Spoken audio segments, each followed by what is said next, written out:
बच्चों, Devganga online coaching classes के अंदर आपका स्वागत है और आज हम स्टार्ट करने वाले हैं एक नया चैप्टर जिसका नाम है विद्युत धारा का चुंबकीय प्रभाव।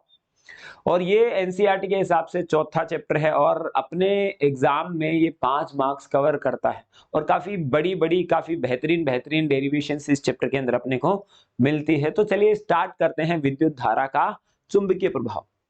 हम इस चैप्टर के अंदर करने क्या वाले हैं, पहले तो उस बात की चर्चा कर लेते हैं। तो हम इस चैप्टर के अंदर कवर करेंगे कि भाई विद्युत धारा और चुंबक का आपस में संबंध क्या है।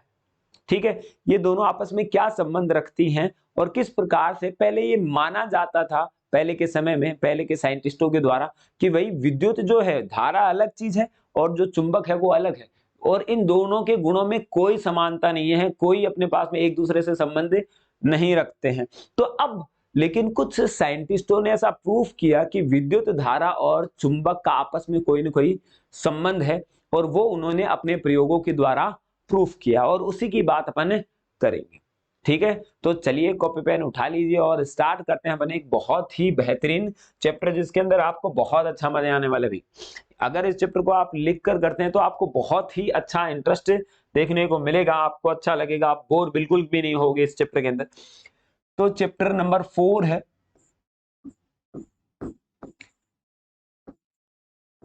विद्युत धारा का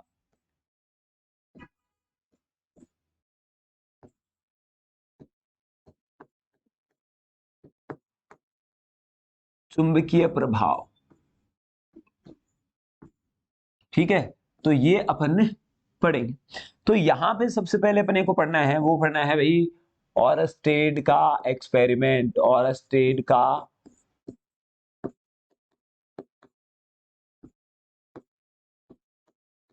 प्रयोग। जैसा कि मैंने बताया आप लोगों को कि भाई सबसे पहले तो ऐसा माना जाता था कि भाई विद्युत धारा और चुंबक का कोई आपस में संबंध नहीं, लेकिन ऑरस्टेड नाम के साइंटिस्ट ने ये बता दिया कि विद्युत धारा और चुंबक आपस में संबंध रखती हैं। किस प्रकार से बताया, अपन वो प्रयोग कर सकते हैं, कैसे बताया, पहले इसके वाला देख लेते हैं कि भाई उसने क्या किया, एक बैटरी ली है ना, और यहां पे एक कनेक्ट कर दी उसने, क्या, एक कुंजी।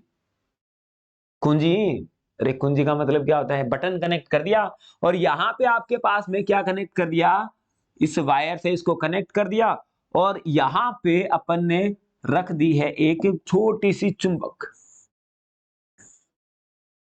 यहां पे ले लिया नॉर्थ और यहां पे ले लिया साउथ।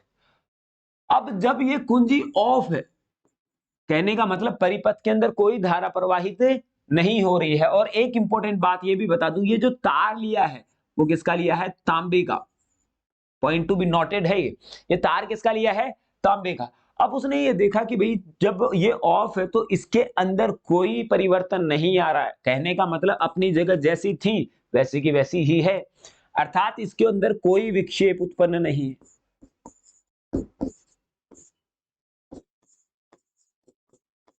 कोई विक्षेप उत्पन्न नहीं है।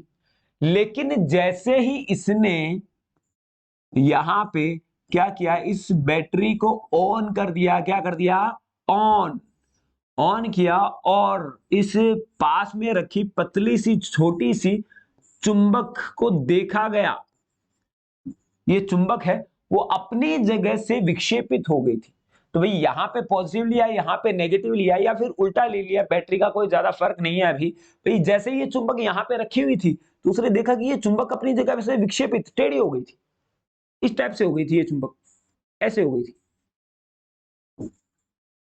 अब ये तो कमाल की बात है, ऐसा कैसे हो सकता है, ऐसा तो तभी हो सकता है। और ये मैंने क्या बताया, ये तांबे के कारण नहीं हो रहा है, ये आपके पास में जो तार है वो किसके कारण हो रहा है, किसका है, तांबे का है।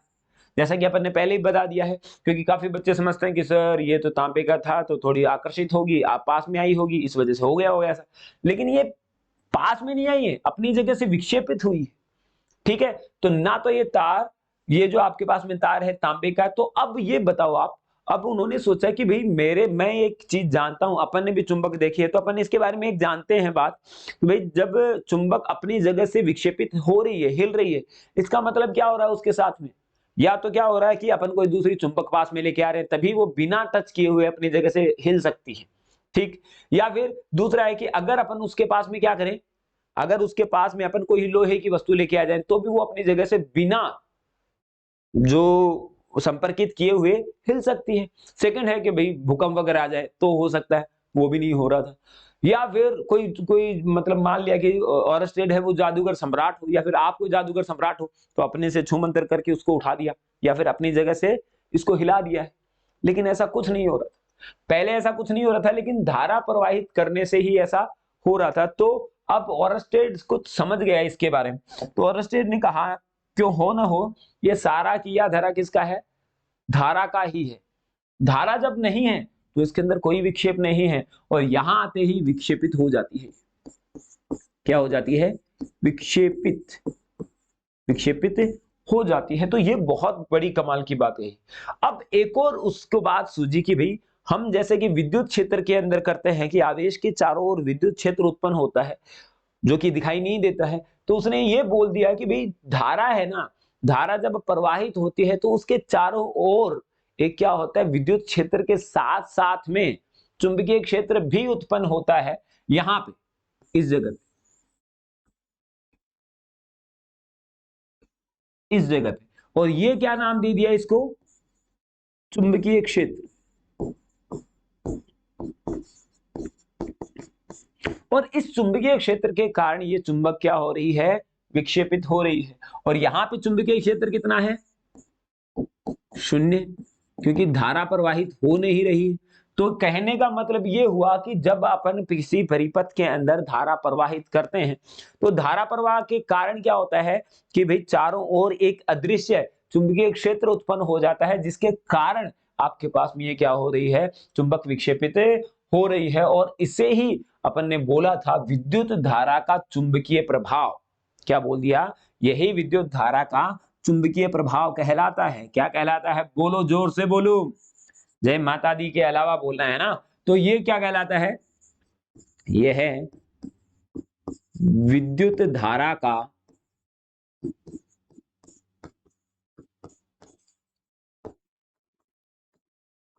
चुंबकीय प्रभाव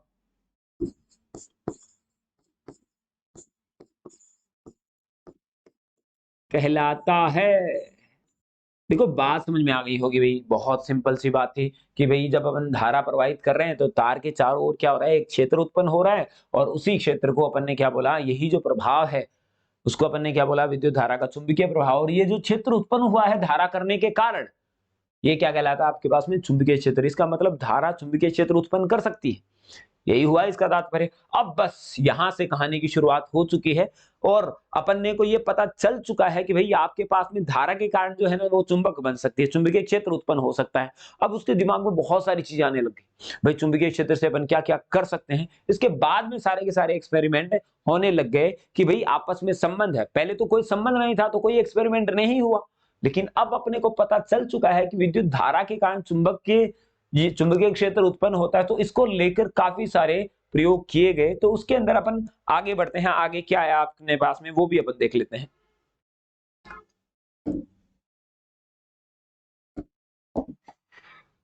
आगे अपन देखते हैं कि भाई आपको ये तो पता चल चुका है कि तार के चारों ओर क्या होता है, चुंबकीय क्षेत्र उत्पन्न होता है। और जैसे आपके पास में विद्युत क्षेत्र एक सदिश राशि होती है, उसी प्रकार से चुंबकीय क्षेत्र भी क्या है, सदिश राशि है। तो अपने को बताना है कि भाई धारा प्रवाहित हो रही है तो चुंबकीय क्षेत्र की दिशा किधर है, किस तरीके से उत्पन्न हो रहा है चुंबकीय क्षेत्र, चुंबकीय क्षेत्र की दिशा अपने को ज्ञात करनी है। तो इसके लिए अपन करते हैं पहले चुंबकीय क्षेत्र की दिशा।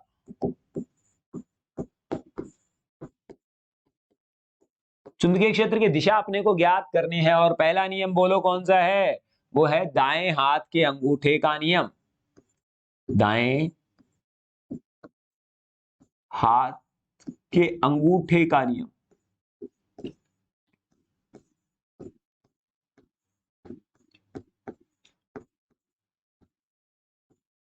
तो देखो दाएं हाथ का अंगूठे का नियम अपने को क्या बताता है कि भाई अगर आपके पास में कोई चालक तार है जिसके अंदर से आई धारा प्रवाहित हो रही है, अगर आपके पास में कोई चालक तार है जिसके अंदर से आई धारा प्रवाहित हो रही है, तो आपको क्या करना है, हाथ को ऐसे करना है, ऐसे नहीं करना है। आपको इमेजिन करना है कि भाई तार को आप इस प्रकार से पकड़ा हुआ है कि अंगूठा किस दिशा में हो, धारा की दिशा में।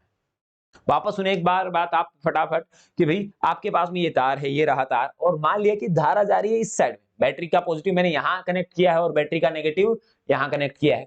तो अब मैं क्या कर रहा हूँ, धारा इधर जा रही है, तो यहाँ पे पकड़ रखा है मैंने ऐसे। अंगूठा अपने को कैसे रखना है, दाएं हाथ की अंगूठी की बात कर रहे हैं अपन, तो भाई अंगूठा किधर रखा है अपन ने, धारा की दिशा में। अब जो मुड़ी हुई अंगुलियां हैं, मुड़ी हुई अंगुलियां देखो ये रही मुड़ी हुई अंगुलियां, और यही क्या करती है, चुंबकीय क्षेत्र की दिशा को प्रदर्शित करती है। तो यहाँ पे जो चुंबकीय क्षेत्र की दिशा आएगी वो इस साइड में आएगी ऐसे। बात समझ में आई? तो यहाँ पे चुंबकीय क्षेत्र की दिशा प्राप्त होती है आपके पास में, यानी कि जो मुड़ी हुई उंगलियां हैं। बात समझ में आई? एक एग्जांपल और लेते हैं, जैसे कि मान लिया आपके पास में कि भाई यहाँ पे क्या है, धारा इस दिशा में प्रवाहित हो रही है इस जगह पे। तो अब अपने को क्या करना है कि भाई धारा इधर जा रही है, तो अब अपने को बताना है कि भाई यहाँ पे धारा इस साइड में जा रही है, इस साइड। ठीक है, तो अपने को दाएं हाथ का अंगूठा क्या लेना है, यही नियम काम में लाना है। तो अपन ने ऐसे पकड़ा है, अंगूठा कौन सी दिशा में होना चाहिए बोलो, धारा की दिशा में। तो मुड़ी हुई अंगुलियां, ये रही मुड़ी हुई अंगुलियां, यानी कि उंगलियां इस प्रकार से मुड़ रही है, तो चुंबकीय क्षेत्र की दिशा ये होगी। अब देखो इसमें थोड़ा सा दिक्कत आती है अपने को कि भाई ये जो काम होना तो होता है वो 3D में होता है, समझना थोड़ा सा मुश्किल है। तो अपने को तो क्या होगा कि भाई जो कोई रेखा जा रही होगी, चुंबकीय क्षेत्र जा रहा होगा, ऐसे जा रहा होगा, ऐसे ऐसे गया, ऐसे गया इधर से, और फिर इधर से ऐसे आया, ऐसे जा रहा होगा, यानी कि इधर तो अंदर जा रहा होगा और इधर क्या हो रहा, बाहर आ रहा होगा। तो यहाँ पे तो क्या आता है, क्रॉस। क्रॉस क्या दर्शाता है आपके पास में, ये जो है अंदर जाने को, यानी कि चुंबकीय क्षेत्र की दिशा अंदर है, ये प्रदर्शित कर रहा है। और यहां से क्या हो रहा है कि ये चुंबकीय क्षेत्र जो जा रहा है वो इस दिशा में जा रहा है ऐसे, फिर बाद में ऐसे। तो यहां से क्या निकल रहा है, बाहर। और जब बाहर निकलने को अपन दर्शाते हैं डॉट से, किससे दर्शाते हैं, डॉट से। तो डॉट जो दर्शा रहे हैं ना, वो चुंबकीय क्षेत्र की दिशा को दर्शाता है, लेकिन बाहर की ओर है। किसको दर्शा रहा है, चुंबकीय क्षेत्र बाहर की तरफ निकल रहा है। बात समझ में आ गई क्या? तो यहाँ पे अपने को कई बिंदुओं पर निकालना है, तो भी अपन आसानी से निकाल सकते हैं। तो इस बात का अपने को ध्यान रखना पड़ेगा कि भाई इस दिशा में तो क्या है, चुंबकीय क्षेत्र रेखाएं अंदर जा रही है, चुंबकीय क्षेत्र इधर है, अंदर की तरफ है, और यहाँ से क्या हो रही है, चुंबकीय क्षेत्र बाहर की तरफ ऐसे निकल रहा है, इधर ऐसे जा रहा है, इधर ऐसे निकल रहा है। बात समझ में आ रही है ना? तो यहाँ पे अपन इस प्रकार से इसका उपयोग करते हैं। या फिर अपन ने कई बार अपने को क्वेश्चन पूछ लिया जाता है इसके आधार पर कि भाई आप बताएं कि भाई यहाँ पे कोई चालक तार है, ये बिंदु P है, ये बिंदु Q है, तो बताओ चुंबकीय क्षेत्र किधर है, P पर किधर है और Q पर किधर है। ठीक है, अब धारा जा रही है इस साइड में, मान लिया धारा जा रही है इस साइड में। अब कैसे निकालो, अपने को क्या करना पड़ेगा, ऐसे तार को पकड़ना पड़ेगा, ये रहा, तो इधर तो बाहर और इधर अंदर। कैसे देख लो आप, ऐसे। या फिर ऐसा नहीं करो तो एक सिंपल सा मेथड है जो मैं यूज कर लेता हूं, जहां पे भी मुझे चुंबकीय क्षेत्र निकालना है ना, जहां पे भी मुझे चुंबकीय क्षेत्र की दिशा निकालनी है, अपने को क्या करना है, चुंबकीय क्षेत्र की दिशा निकालनी है, अपने को चुंबकीय क्षेत्र की दिशा निकालनी है, वहां पे अपन अंगूठा रखें ऐसे। ठीक है, और धारा की दिशा में आप उंगलियों को घुमा दे ऐसे, ऐसे। ठीक है, धारा इधर जा रही है ना ऐसे, तो अब ऐसे जा रही है मतलब इसी दिशा में, यहां से मैंने ये अंगूठा रखा और इसको घुमा दिया ऐसे, तो अपन ने देखा कि इधर घुमा है, इस साइड में ऐसे घुमा, और ऐसे घूमने पर कोई पेंच है वो किस साइड में गति करता है, अरे पेंच है तो पेंच अपने पास में है नहीं, तो मान लेते ये आपके पास में पेंच है, तो यहाँ पे आपके पास में अगर मैं इस प्रकार से इसको घुमाता हूं तो पेंच जाएगा अंदर की तरफ। किधर जाएगा, पेंच अंदर की तरफ जाएगा, तो चुंबकीय क्षेत्र किधर, अंदर की तरफ। ऐसे ही अगर अपने पास में जहां पे भी मुझे चुंबकीय क्षेत्र निकालना है, इस जगह पे अपने को चुंबकीय क्षेत्र निकालना है, तो अपन क्या करेंगे, अंगूठा रखेंगे, ये अंगूठा रखा और इसको घुमाएंगे धारा की दिशा में, धारा जा रही है इधर, तो इधर घुमाया, तो ऐसे घूमने पर, ऐसे घूमने पर पेंच क्या निकलता है, बाहर की ओर। तो यहाँ पे चुंबकीय क्षेत्र क्या आया, बाहर की ओर। बात समझ में आ गई? सिंपल है ना? जो भी मेथड आपको यूज रहे वो आप कर सकते हो। और एग्जांपल कर लेते हैं सर। भाई यहाँ पे अपने को क्या काम करना है, अपने को क्या काम करना है, विद्युत धारा के कारण जो चुंबकीय क्षेत्र उत्पन्न हुआ है उसकी दिशा अपने को ज्ञात करनी है। किसके कारण उत्पन्न हुआ है, विद्युत धारा के कारण। तो विद्युत धारा के कारण जो चुंबकीय क्षेत्र आपके पास में उत्पन्न हुआ है उसकी दिशा ज्ञात करनी है। तो मान लिया आपके पास में ये है, ये मैंने ले ली इस दिशा में, ये धारा आ रही है इस दिशा में, और यहाँ पे बिंदु ले लिया P, यहाँ पे ले लिया Q। तो अब क्या करेंगे बोलो आप, यहाँ पे भी, यहाँ पे मुझे क्या करना है भाई, यहाँ पे मैं कर देता हूँ, अंगूठा रख दिया है, देखो ये रख दिया। अब धारा की दिशा में मुझे रोटेट करना है इस दिशा में, ये रोटेट किया अपन ने, तो इधर रोटेट करूंगा, ऐसे रोटेट हुआ, तो ऐसे रोटेट यानी कि एंटी क्लॉकवाइज, आपके अकॉर्डिंग कैसे हुआ, एंटी क्लॉकवाइज। तो एंटी क्लॉकवाइज जब रोटेट होता है कोई भी पेंच, तो किधर होता है, किधर की तरफ आता है बोलो, बाहर की तरफ। किधर आता है, बाहर की तरफ। तो यहाँ पे आया चुंबकीय क्षेत्र बाहर की तरफ, और बाहर की तरफ चुंबकीय क्षेत्र को किससे दर्शाते हैं अपन, डॉट से। किससे दर्शा रहे हैं, डॉट से। तो चुंबकीय क्षेत्र जो है, चुंबकीय क्षेत्र जो है वो बाहर की तरफ है। किसकी तरफ है, बाहर की तरफ है। और यहां पे अगर अपन चुंबकीय क्षेत्र देखेंगे तो वो किधर है, अंदर की तरफ। किधर है, अंदर की तरफ। क्यों है अंदर की तरफ, यहां पे आप खुद देखो कि यहां से अपने को निकालना है, इस जगह से मैं लेके आ जाता हूं, यहां से मुझे निकालना है यहां, ठीक है। तो यहां पे अपन घुमाएंगे इस तरफ, तो क्लॉकवाइज घुमा वो। कैसे घुमा है, क्लॉकवाइज। और क्लॉकवाइज घूमने पर पेंच किधर जाता है बोलो, अरे पेंच नहीं घसा क्या, है ना, कि भाई क्या पेंच हो रहा है, ऐसा तो नहीं चल रहा भाई। यहाँ पे पेंच जब क्लॉकवाइज घूमता है ऐसे, तो वो अंदर की तरफ मूव करता है। जब एंटी क्लॉकवाइज घूमता है यानी कि उल्टा घूमता है, विपरीत दिशा में, घड़ी की विपरीत दिशा में घूमता है, तो क्या होता है, वो बाहर की तरफ निकलता है। तो चुंबकीय क्षेत्र बाहर। और अंदर की तरफ चुंबकीय क्षेत्र को अपन किससे दर्शाते हैं, क्रॉस से। और बाहर की तरफ इससे अपन दर्शा देते हैं। बोलो वो क्लियर है क्या। तो चलिए अपन ने ये पढ़ लिया भाई, अपन ने पढ़ लिया कि जो दाएं हाथ के अंगूठे का नियम है वो अपन यूज कर सकते हैं। और ऐसे ही आपके पास में मैक्सवेल का जो पेंच का नियम है वो भी अपन यूज कर सकते हैं, ठीक है।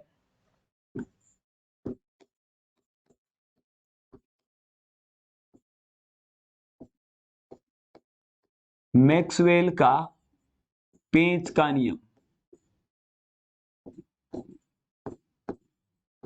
मैक्सवेल का पेंच का नियम। तो मैक्सवेल जो पेंच का नियम बताता है वो भी उसी तरीके से बताता है। थोड़ा सा अपन डिफाइन कर देते हैं, आपके 1 नंबर का ये क्वेश्चन बन सकता है कि भाई आपके पास में ये कैसे बताता है। आपको बता देता हूं कि मान लिया आपके पास में तार है, इसके अंदर धारा प्रवाहित हो रही है इस प्रकार से, ठीक है। अभी फिलहाल अपन क्या कर रहे हैं, तार के कारण अपन ने देखा कि भाई चुंबकीय क्षेत्र उत्पन्न हो रहा है, और तार के कारण जब चुंबकीय क्षेत्र उत्पन्न हो रहा है तो उसकी दिशा भी होगी।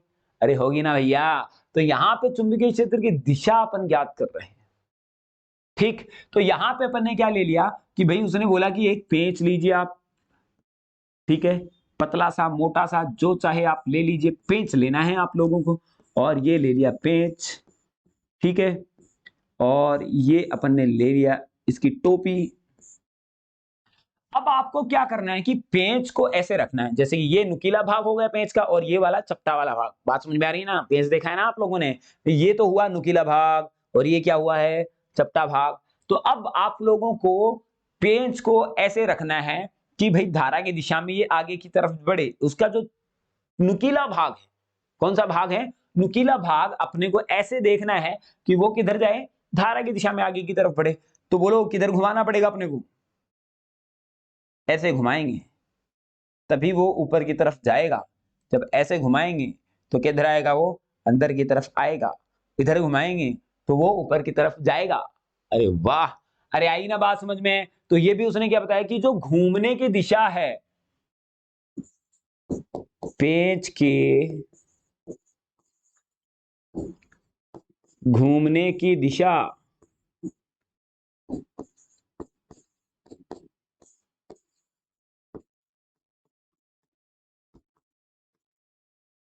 घूमने की दिशा है वो चुंबकीय क्षेत्र की दिशा को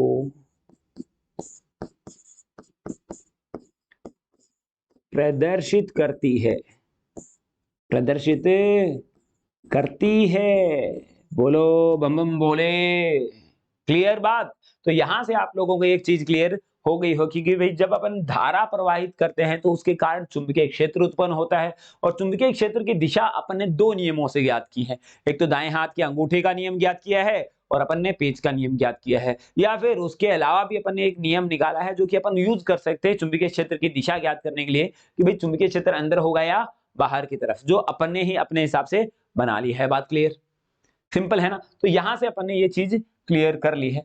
अब अपन देखते हैं इसके बाद में का टॉपिक। तो भाई अपन ने देख लिया कि भाई धारा प्रवाहित कर रहे हैं, तो यहां इस जगह पे चुंबकीय क्षेत्र उत्पन्न हो रहा है।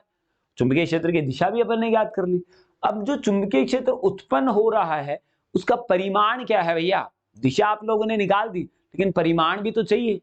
ठीक है, तो अपन बढ़ते हैं चुंबकीय क्षेत्र की दिशा का परिमाण ज्ञात करने के लिए। एक साइंटिस्ट था, बहुत ही फेमस लॉ दिया था उसने।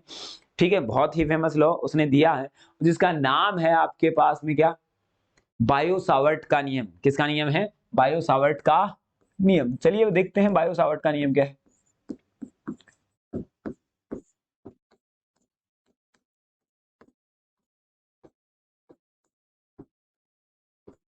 बायो सावर्ट ने क्या बताया ये क्लियरली अपन सुनेंगे, देखेंगे, समझेंगे कि क्या है ये बात। तो भाई बायो सावर्ट ने ये बताया कि भाई मान लिया कि आपके पास में कोई एक तार है जिसके अंदर से धारा प्रवाहित हो रही है। तो मान लिया आपके पास में ये तार है, ये रहा, मान लिया ये तार अपने पास में। ठीक है,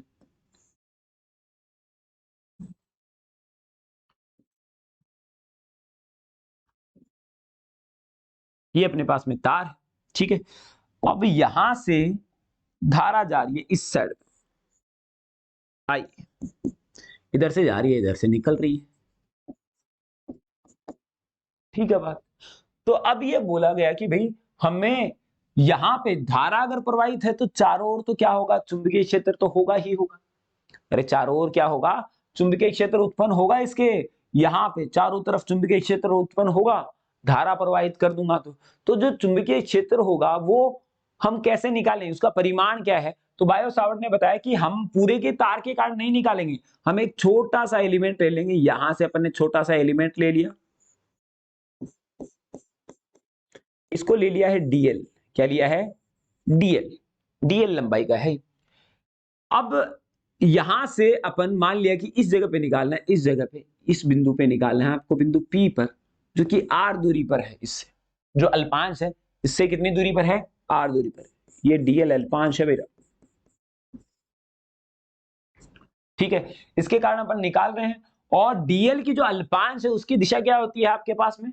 अगर प्रारंभिक बिंदु को अंतिम बिंदु से मिला दूं धारा की दिशा में, ये प्रारंभिक बिंदु है इसका और ये अंतिम बिंदु है, तो इसकी दिशा, डीएल की दिशा इधर है बेटा, डीएल इधर। ठीक है, अब ये बोला अगर इन दोनों के मध्य का कोण कितना है? थीटा है। कितना है? थीटा है। तो ये जो इसके कारण जो चुंबकीय क्षेत्र उत्पन्न होता है वो निम्न बातों पर निर्भर करता है। क्या बताया उसने? कि भाई आपके पास में एक तार है और यहाँ पे एक, हमने क्या किया कि एक अल्पांश लंबाई डीएल तार लिया है। इसके कारण हम क्या कर सकते हैं? बिंदु पी पर चुंबकीय क्षेत्र का मान ज्ञात कर सकते हैं। डीएल की दिशा हमेशा धारा की दिशा में, धारा की दिशा की तरफ प्रारंभिक बिंदु को अंतिम बिंदु की ओर मिला दें तो वही डीएल की दिशा प्राप्त होगी। बोलो क्लियर? हाँ भाई। तो यहाँ पे तो अब जो चुंबकीय क्षेत्र है वो निम्न बातों पर निर्भर करता है।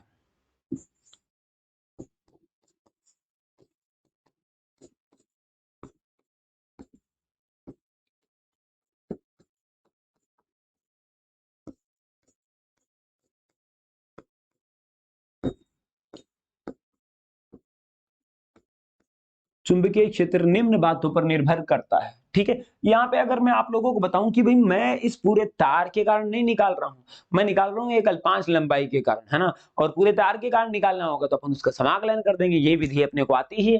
तो यहाँ पे अपने को ध्यान रखना है कि भाई यहाँ पे तो क्या है, ये अल्पांश है, ये रहा अल्पांश, ये जो कि अपन ने डीएल लिया था, और इसकी दिशा इधर बताई है अपन ने, ये रही देखो, इस दिशा में है।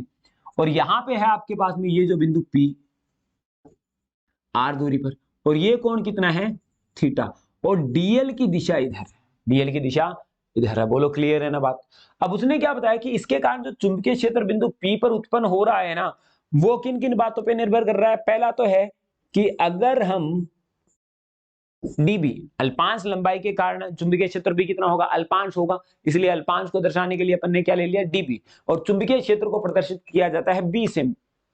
ठीक बात। तो डीबी डिपेंड करता है आई पर। किस पे डिपेंड करता है? आई पर। ये ले लिया समीकरण नंबर 1।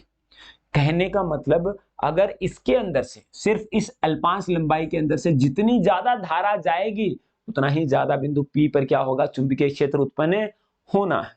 एक बात तो ये बताइए, ये तो अपन भी जानते हैं कि भाई अपन भी बता सकते हैं धारा ज्यादा जाएगी तो क्या होगा, आपके पास में ज्यादा चुंबकीय क्षेत्र उत्पन्न होगा। दूसरी बात बताई उसने कि भाई जो डीबी जितना ज्यादा होगा, सॉरी डीबी बढ़ाने के लिए जितना अल्पांश की लंबाई ज्यादा होगी उतना ही क्या होगा, डीबी भी ज्यादा होगा, चुंबकीय क्षेत्र भी ज्यादा होगा। तो दूसरी समीकरण ये बताई।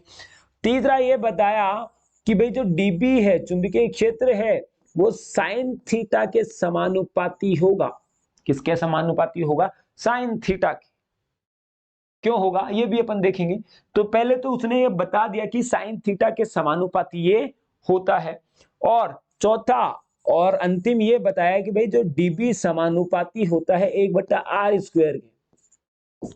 कहने का मतलब आर के वर्ग के व्युत्क्रमानुपाती, आर के वर्ग के व्युत्क्रमानुपाती। जितनी इस डीएल से दूरी बढ़ती जाएगी उतना ही क्या बढ़ता जाएगा, चुंबकीय क्षेत्र घटता जाएगा।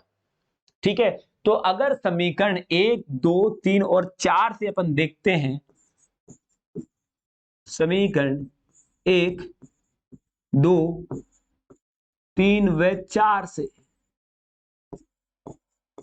बोलो क्या आएगा, डीबी समानुपाती, डीबी समानुपाती I D L sine theta बटे r², ऐसा लिख सकते हैं अपन।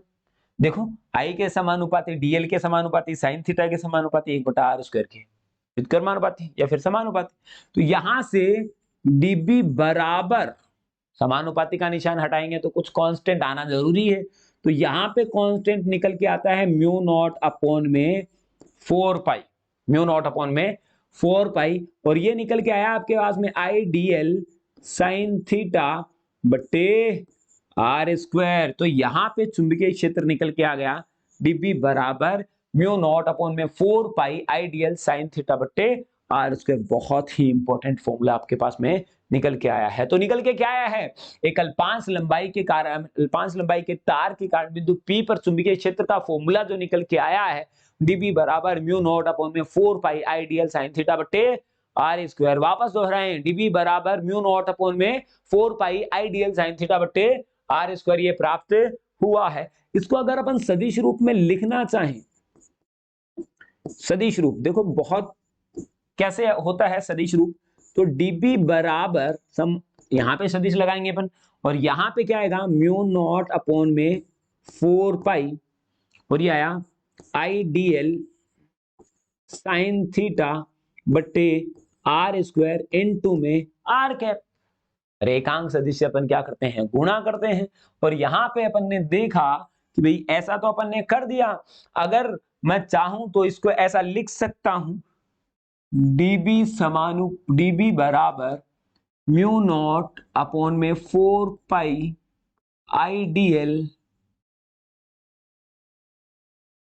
साइन थीटा बट्टे r², और ये क्या होगा, r का सदिश बट्टे r का परिमाण। ये तो अपन ने पढ़ा है भैया, ये तो कहां पढ़ा है बोलो, सदिशों में पढ़ा है। और किसकी याद आ रही है, एकांक सदिश की याद आ रही है। अरे याद आ रही है क्या, यहाँ पे एकांक सदिश है, ये टोपी लगा रखी है, कैप लगा रखी है। तो एकांक सदिश का मतलब कितना होता था, r का सदिश बट्टे r का परिमाण। अब दो सदिश राशियों को अगर मैं गुणा करता हूं और साइन थीटा आ रहा है, तो भी मुझे कुछ चीज याद आ रही है सदिशों की, सदिशों का सदिश गुणनफल। तो यहां पे आपके पास में निकल के आया है, जो कि आया म्यू नॉट अपॉन में 4 पाई आई, और इसको लिख सकता हूं डीएल क्रॉस आर, और ये अपॉन में आया r³। ठीक है, इस सदिश रूप को हम इस प्रकार से लिख सकते हैं। तो यह है क्या है, यह है बायो सावर्ट के नियम का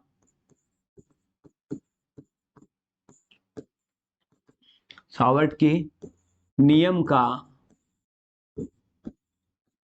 सदिश रूप है।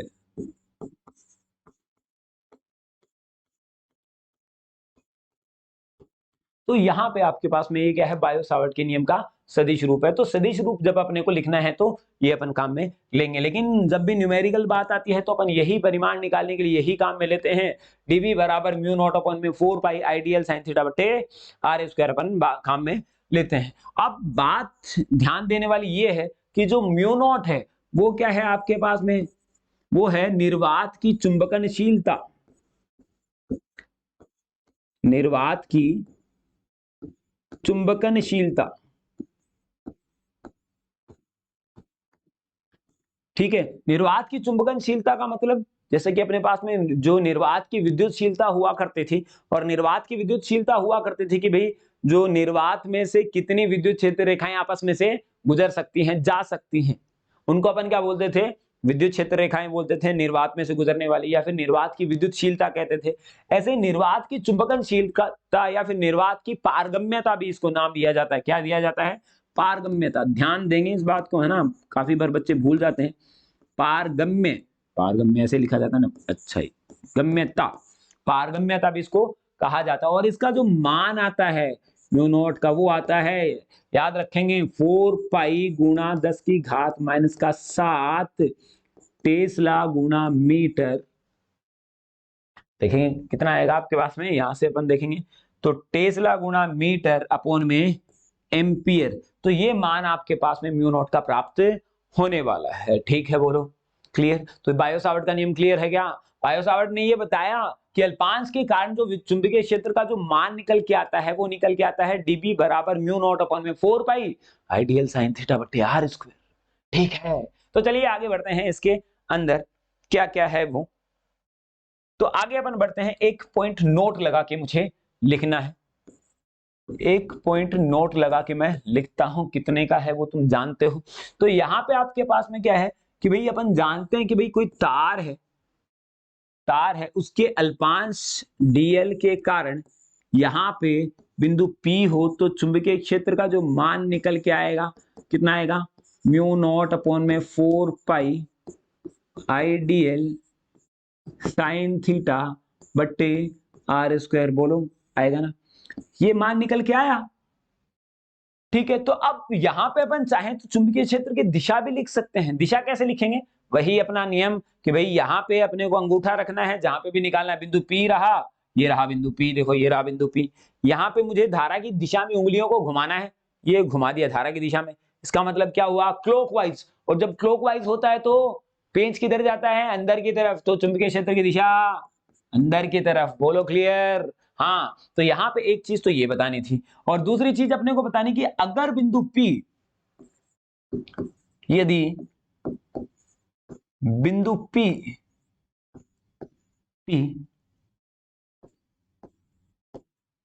अल्पांश की अक्ष पर हो,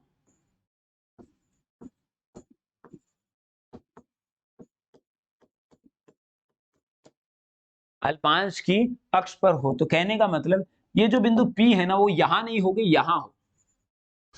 देखो डीएल की दिशा भी इधर,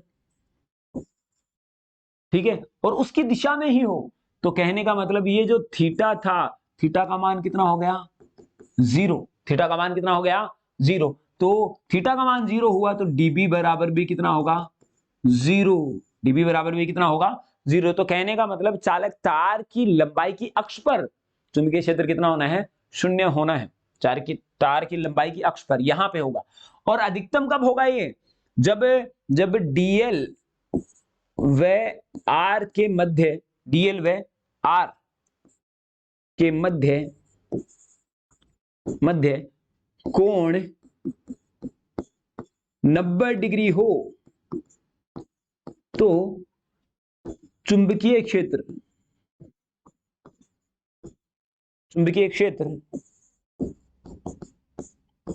अधिकतम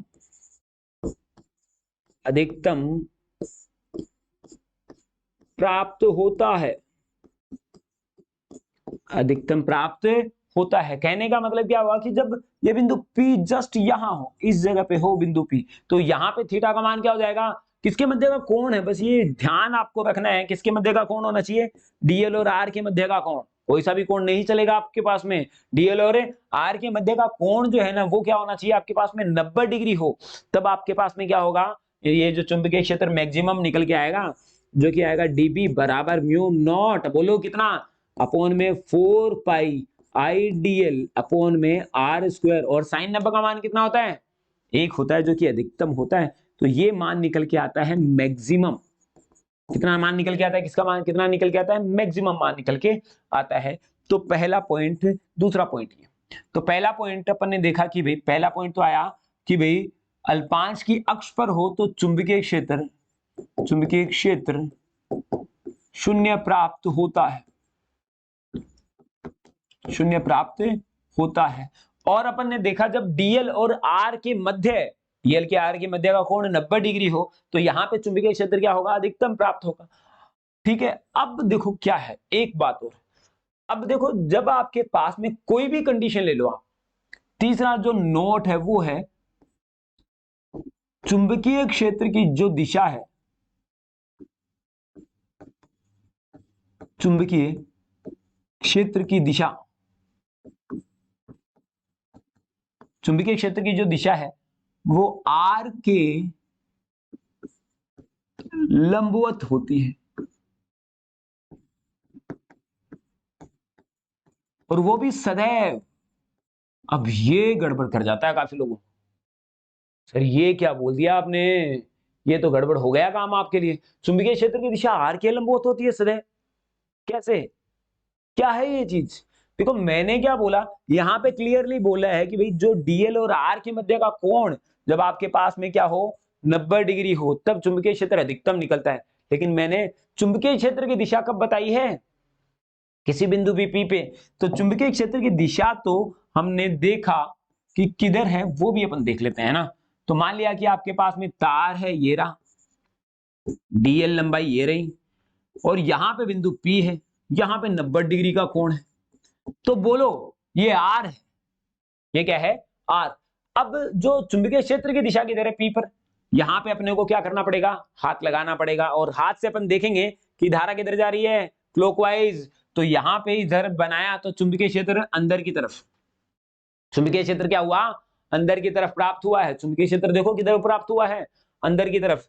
तो देखो डीएल ऐसे आर ऐसे, चुंबकीय क्षेत्र ऐसे, और देखो आप कि भाई तो डीएल तो क्या है, ऐसे है, आर ऐसे है, और ये ऐसे है। हमेशा ही हो रहा है कि भाई यहाँ पे जो आर है ना, इसके तो लंबवत है, आर तो ये रहा, और इसके तो लंबवत ही प्राप्त होगा। अगर आपके पास में आर यहां नहीं होगी, यहां होता, यहां होता, तो चुंबकीय क्षेत्र किधर होता, अंदर की तरफ ही होता। देखो आप इधर, तो डीएल तो इधर और आर इधर, ठीक है, ये इधर। तो इस प्रकार से आपन ने देखा कि भाई आपके पास में, सॉरी, आर तो इधर है, आर इस साइड में है, और चुंबकीय क्षेत्र इस साइड में है। तो हमेशा हर कंडीशन के अंदर जो है चुंबकीय क्षेत्र जो है ना, वो आर के लंबवत ही प्राप्त हो रहा है। भले ही आप पॉइंट इधर रख दो, इधर रख दो, इधर रख दो, हाँ चुंबकीय क्षेत्र का मान कम या ज्यादा हो रहा है, लेकिन चुंबकीय क्षेत्र की जो दिशा प्राप्त हो रही है ना भाई, जो उस पॉइंट के ऊपर, वो क्या हो रही है, आपके पास में लंबवत प्राप्त हो रही है। अगर बिंदु P यहां हो, मान लेता हूं मैं, यहां रख देता हूं बिंदु P, ये रख दिया मैंने बिंदु P। अब देखो आप, अब क्या हो रहा है कि भाई धारा आपके पास में इस साइड में प्रवाहित हो रही है, तो मैं यहाँ पे अंगूठा रखूंगा, और ये मैंने घुमाया, तो कैसे घुमा, एंटी क्लॉकवाइज। जब एंटी क्लॉकवाइज घूमता तो क्या होता है, चुंबकीय क्षेत्र बाहर की ओर। जब चुंबकीय क्षेत्र बाहर की ओर है, तो आपने देखा कि भाई ये तो है आपके पास में क्या, आर है ना, यहां से, और चुंबकीय क्षेत्र इधर, तो कोण देखो कितना कितना हो रहा है, हमेशा 90 डिग्री का कोण प्राप्त हो रहा है, चाहे ये इधर हो चाहे इधर हो। यहां से मुझे कोण देखना है आर के, और इधर का इधर होगा तो भी चुंबकीय क्षेत्र इधर होगा, इधर होगा तो भी चुंबकीय क्षेत्र ऐसे ही होगा आपके पास में। इसका मतलब क्या हुआ, जो चुंबकीय क्षेत्र की दिशा है ना, वो सदैव आर के लंबवत प्राप्त होती है। ये पॉइंट बहुत ही इंपॉर्टेंट पॉइंट था। बोलो समझ में आया तो हाँ या ना, अरे आया क्या, तो ठोक दीजिए लाइक फटाफट अगर ये बात समझ में आ गई है। तो ये 2 पॉइंट मेरे को बहुत समझाने थे, बहुत अच्छे से, जहां पे कंफ्यूजन जनरेट होता है बच्चों के, कि भाई एक तो ये देखना था कि भाई जब अल्पांश की अक्ष पर हो तो चुंबकीय क्षेत्र का मान कितना होता है, हमेशा शून्य प्राप्त होता है। लेकिन डीएल और आर के मध्य का कोण, डीएल व आर के मध्य के कोण पे डिपेंड करता है परिमाण का मान। तो यहाँ पे जो मान आया है वो कितना है, डीएल बराबर डीबी बराबर म्यू नॉट अपॉन में 4 पाई आई डीएल अपॉन में आर स्क्वायर। मैक्सिमम कब होगा, जब थीटा का मान इतना हो। लेकिन आर और बी के बीच का कोण हमेशा 90 डिग्री है। किसी भी पॉइंट के ऊपर देखो, यहां ले लो आप, यहां ले लो, यहां ले लो, यहां ले लो। बात समझ में आई क्या? समझ में आ गई? तो ये बात अपने को बहुत अच्छे से नोट करनी थी, तो आपने नोट किया तो फटाफट कर लीजिए, फिर बाद में अपन इसके कुछ क्वेश्चन देख लेते हैं। ठीक है, तो चलिए क्वेश्चन की ओर इसकी तरफ। तो पहला क्वेश्चन नंबर 1, क्वेश्चन नंबर 1 है कि भाई आपके पास में एक वायर है जो कि नॉर्थ साउथ में टिका हुआ है, जिसके अंदर जो धारा है, जिसके अंदर जो धारा है वो किधर है आपके पास में, इस दिशा में है, साउथ से नॉर्थ की तरफ। तो धारा प्रवाहित हो रही है भैया इधर, और इसका मान ले लिया है 8 एम्पियर। आई बराबर 8 एम्पियर, इसकी दिशा सीधी बता दी आप। ठीक है, अब क्या बोला गया कि भाई इसके अल्पांश से, एक अल्पांश है जो कि 2 सेंटीमीटर का है, 2 cm, चीफ मिनिस्टर नहीं है, 2 सेंटीमीटर। यहां से आपके पास में कोई बिंदु P है और वो है 200 सेंटीमीटर की दूरी पर। कितनी दूरी पर है? 200 सेंटीमीटर की दूरी पर। कमाल की बात क्या है, ये नॉर्थ ईस्ट में है। किसमें है? नॉर्थ ईस्ट में। तो तुम्हें ध्यान होगा ये बात, नॉर्थ साउथ तो तुम्हें मालूम है, ये होता है ईस्ट वेस्ट। कई बार अगर तुम्हें भी मेरी तरफ प्रॉब्लम आए तो आप कर सकते हो ईस्ट वेस्ट, ईस्ट वेस्ट, यानी कि इस राइट हैंड की तरफ क्या आएगा? ईस्ट आएगा, ईस्ट वेस्ट, ईस्ट वेस्ट। मुझे प्रॉब्लम आती है कि सर यहाँ पे वेस्ट इधर आएगा या इधर आएगा। आपको भी अगर बोर्ड के अकॉर्डिंग चेंज में आता है तो आप लोग देख सकते हो कि भाई ईस्ट है तो ईस्ट पहले आ रहा, तो आपका राइट हैंड, और यहाँ पे ये वेस्ट, ईस्ट वेस्ट। ठीक बात समझ में आई? तो यहाँ पे इस साइड में है, तो ये बोल रहा है कि जो पॉइंट पी है ना वो ईस्ट वेस्ट डायरेक्शन में है। कहने का मतलब यहाँ है, यहाँ है, इस पॉइंट के ऊपर है। तो थीटा इक्वल टू कितना लेना है? 45 डिग्री। थीटा कितना लेना है? 45 डिग्री लेना है, क्योंकि बीच में बोला है तो यहाँ पे ये आएगा 45 डिग्री। थीटा दे दिए, किसके बीच का एंगल है ये तो रहा डीएल, इधर डीएल और आर के बीच का एंगल है, डीएल और आर के बीच का एंगल है। तो अपने को दे रखा है गिवन वैल्यूज जो है वो क्या है? थीटा दे दिया आप लोगों को, कितना आया? 45 डिग्री। ठीक है, धारा दे दी, आई दे दिया, कितना है आपके पास में? वो है 8 एम्पियर। और बोलो क्या है? डीएल का जो मान है, 5 डीएल भी दे दिया, 2 सेंटीमीटर। कितना आएगा? 2 गुणा 10 की घात माइनस का 2 मीटर। अरे मीटर में चेंज करेंगे ना, एमकेएस भैया याद है क्या? अब यहाँ पे एक और चीज दे रखी है, वो आर। आर दे रखा है जो कि है आपके पास में 200 सेंटीमीटर, यानी कि 2 मीटर। लिख दूं इसको मैं? एमकेएस में लिखना है मुझे, ज्ञात करना है आपको डीबी। क्या ज्ञात करना है? डीबी। अब देखो आपको दिया कितना, 1 2 3 4, 5 बार तुम्हें ज्ञात करना है। कहने का मतलब आपको एक पूछने के लिए उसने 4 दे दिए। बोलो कितना आसान है? न्यूमेरिकल वैसे ही आसान है। तो 4 अपन को दे दिए तो अपन उससे सॉल्व कर सकते हैं। तो यहां पे अपन जानते हैं, वी नो दैट, फॉर्मूला बता दो भाई, डीबी बराबर म्यू नॉट अपॉन में 4 पाई आईडीएल साइन थीटा बटे आर स्क्वायर। यहां पे मैं मान रख दूंगा, एक एक का चुन चुन के मान रखूंगा। किसका मान रखूंगा? और म्यू नॉट का मान तो मालूम ही है, कितना है बोलो? 4 पाई गुणा 10 की घात माइनस का 7 बटे 4 पाई इंटू में आईडीएल, आई का मान कितना है? 8 एम्पियर, और डीएल का मान 2 सेंटीमीटर की जगह कितना लिख सकता हूं? 2 गुणा 10 की घात माइनस का 2 मीटर। तो ये लिखा 2 गुणा 10 की घात माइनस 2 मीटर। और साइन थीटा, तो साइन 45 की बात कर रहा हूं मैं। किसकी बात कर रहा हूं? साइन थीटा का मान कितना है? 45। और साइन 45 का मान कितना होता है बोलो? 1/√2। टेबल सिखाएंगे आप लोगों को। तो यहाँ पे आपके पास में आर है, आर कितना है? 2 मीटर। तो 2 का स्क्वायर कितना हुआ? 4। 4 पाई से 4 पाई अपने घर, और यहां से ये चलता बना 2 बचा है यहाँ पे। ठीक है, और 2 2 क्या हो गया आपके पास में? 4। और यही बचा है ना आपके पास में। तो यहां से आपके पास में ये चीज आ गई है, और ये मैंने काट दिया यहां से। तो ये कितना है? √2। कितना आया? √2। तो यहां से अपन चीज को सॉल्व कर रहे हैं, 4 पाई आ गया, ठीक है, 2 मीटर, कोई दिक्कत नहीं है। तो यहां से अपन चीज को सॉल्व कर रहे हैं, तो यहाँ पे आपके पास में जो डीबी का मान निकल के आ रहा है ना, वो आ रहा है आपके पास में, पावर्स तो देखो कितनी हो गई, 10 की घात माइनस का 9, और यहाँ पे कितना बचा है? 2√2। कितना बचा है? 2√2। तो यहाँ पे आया 2√2 गुणा 10 की घात माइनस का 9, 10 की घात माइनस का 9। ठीक बात। और ये आया टेस्ला। तो यहाँ पे आपके पास में चुंबकीय क्षेत्र का मान निकल के आ जाता है। और आप चुंबकीय क्षेत्र की दिशा भी बता सकते हो, भाई इधर है तो देखो धारा इधर क्लॉकवाइज, तो यहाँ पे अरे समझ में नहीं आई क्या बात, यहाँ पे आपके पास में सॉरी, यहाँ पे आपके पास में क्या है, यहाँ पे धारा प्रवाहित हो रही है और यहाँ पे पॉइंट P है। तो बोलो यहाँ पे पॉइंट P है तो यहाँ पे चुंबकीय क्षेत्र की दिशा ज्ञात करने के लिए अपने को वही अंगूठे वाला नियम काम में लेना पड़ेगा। यहाँ पे अपन ने देखा तो क्लॉकवाइज घुमाने पे क्या जाएगा, इधर जाएगा। तो कहने का मतलब यहाँ पे चुंबकीय क्षेत्र की दिशा किधर प्राप्त होती है आपके पास में, इस साइड में प्राप्त होती है। ठीक है बात, क्लियर बात। तो यहाँ पे आपके पास में हो जाता है बायो सावर्ट के नियम का पहला एग्जाम्पल। दूसरा एग्जाम्पल भी अपन कर लेते हैं फटाफट, जो कि एनसीईआरटी का है, इसी प्रकार का है।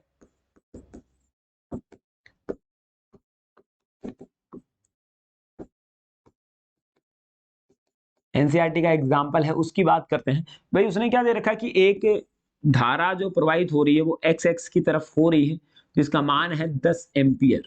ठीक है, बात समझ गए मैं।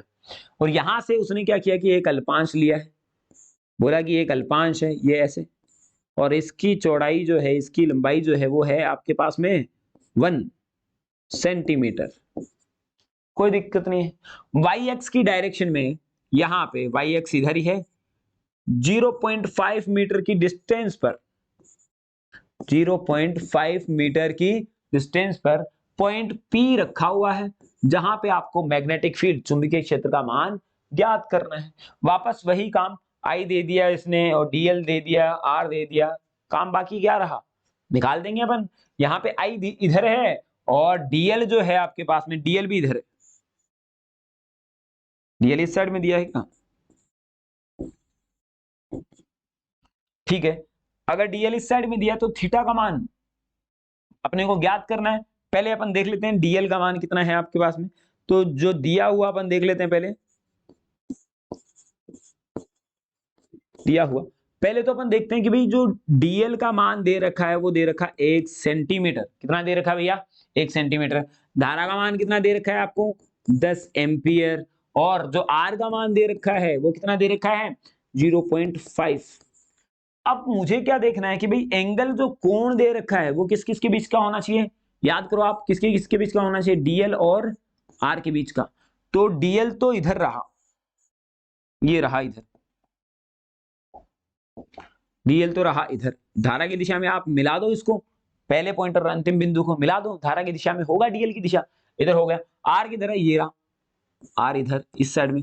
तो थीटा की वैल्यू कितनी है, 90। तो थीटा कितना होगा, 90। तो अब निकाल देंगे अपन।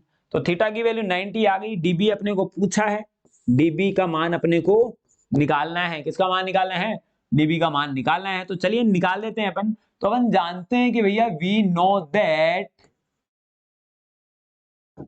डीबी बराबर कितना होता है, म्यू नॉट अपॉन में 4 पाई IDL साइन थीटा बट्टे R स्क्वायर। ठीक है, साइन थीटा, थीटा का मान तो 90 है भैया, तो मैक्सिमम आएगा। तो यहाँ पे बोलो कितना आया, डीबी बराबर म्यू नॉट का मान 4 पाई गुणा 10 की घात माइनस का 7, और बट्टे में कितना है 4 पाई, और यहाँ पे कितना आ गया, आई का मान तो 10 है, बहुत अच्छा है। और यहाँ पे DL का मान 1 सेंटीमीटर है। 1 सेंटीमीटर को तो चेंज करना पड़ेगा, 10 की पावर माइनस का 1 मीटर लिख सकता हूं मैं। यहाँ पे लिख देता हूं मैं 10 की पावर माइनस का 1 मीटर, और ये इंटू में 1, और अपॉन में R का मान कितना है, 0.5 का स्क्वायर, 0.5 का स्क्वायर। ठीक है, तो चलिए सॉल्व कर लेते हैं। मैंने 4 पाई से तो 4 पाई गया, और यहां से ये इसको भी उड़ा देते हैं। तो ये तो बचा है आपके पास में डीबी बराबर 10 की पावर माइनस का 7, और ये नीचे है 0.5 मीटर का स्क्वायर। तो इसको लिखेंगे अपन 0.25, या फिर अपन इसको ऐसा भी सॉल्व कर सकते हैं 10 टू द पावर माइनस का 7, 10 की घात माइनस का 7, और यहाँ पे लिखेंगे 25 गुणा 10 की पावर माइनस 2।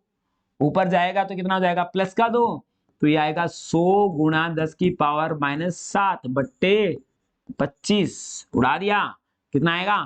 तो डीबी का मान कितना आया, 4 पर जाएगा ये, तो 4 गुणा 10 की घात माइनस का 7 टेस्ला। अब दिशा भी ज्ञात कर देते हैं भैया। धारा इधर जा रही है, ये इधर है, तो आप देखो भाई, ये अंगूठा रखा और धारा की दिशा में ऐसे, तो ये ऐसे घुमाना पड़ा एंटी क्लॉकवाइज। तो कहने का मतलब चुंबकीय क्षेत्र जो आया ना, चुंबकीय क्षेत्र बाहर की ओर, किधर आया है चुंबकीय क्षेत्र? बाहर की ओर आया है। ठीक है बात। तो यहां पे आपने क्लियर कर लिया कि बायो सावर्ट का नियम किस प्रकार से चुंबकीय क्षेत्र का मान निकालता है। और नेक्स्ट के अंदर अपन पढ़ने वाले हैं कि चुंबकीय क्षेत्र की जो एप्लीकेशन है, जो बायो सावर्ट के नियम के जो अनुप्रयोग है, जिसकी सहायता से अपन विभिन्न के कारण चुंबकीय क्षेत्र का मान निकालना सीखेंगे। तो यहां तक आप लोगों को समझ में आ गया है तो बहुत अच्छे से नोट्स बनाते रहिए। अगर फिर भी आप लोगों को नोट्स नहीं मिले हैं तो आप अपने जो स्क्रीन पे नंबर चल रहे हैं वहां पे आप कांटेक्ट कीजिए, आपको इमीडिएटली ये जो नोट्स है वो भेजे जाएंगे। और thank you and have a nice day. और लाइक तो जरूर बनता है ना भैया।